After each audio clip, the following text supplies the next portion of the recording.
growing up, my father owned a white asphalt business. If you remember the medians and the roads out here in New York State used to have white asphalt.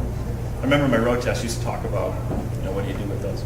My father had a plant in Buffalo and was able to almost have a monopoly in New York State from Buffalo all the way up to Saratoga to all the white asphalt in New York State.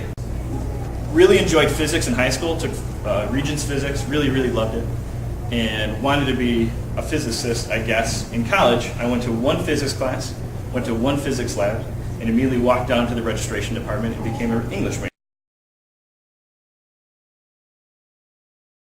I was the first in my family to attend college. I actually only applied to one university, and that was Fordham University down in New York City.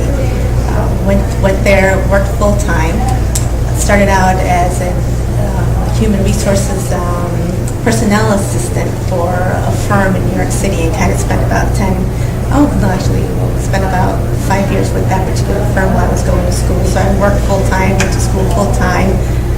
And after that is when my husband and I actually worked together for Brooks. So the program started out as, was initially funded by the federal government.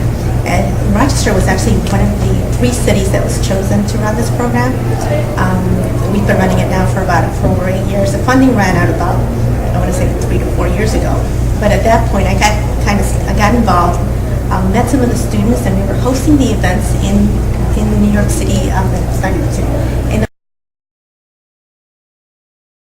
Actually, one of my interesting experiences, my roommate actually went to Bishop Kearny with me as well, my roommate in college. So he had told me about an experience he had the previous summer when he was a junior, and now I'm a senior, I'm graduating, didn't see anything happening as far as going to law school and so forth. He goes, why don't you come out with me this summer and we will do some sales, door-to-door sales. So we're out in St. Louis, Missouri. I'm going door-to-door, 100 degrees temperature during the summer. I don't know if you guys are familiar with St. Louis, Missouri, how the humidity and how hot it can be. And we actually had one day literally that it was like, it'd be 90 degrees when you got up about 6 o'clock, and by about 1, 2 o'clock in the afternoon, it was about 110 with like a humidity felt like a really, luckily for me, when I interviewed for the management training program, one of the things I was actually told after I was selected to be, get into that program, is that my door-to-door sales was a huge plus. Graduated from Clarence High School, and then I went to the University of Buffalo, where I was an English major. I picked up a part-time job at the University of Buffalo, where I advised undergraduate students. So I had a caseload of about 1,000 kids. Some of them weren't very much younger than I was, some were older than I was. I was about 23.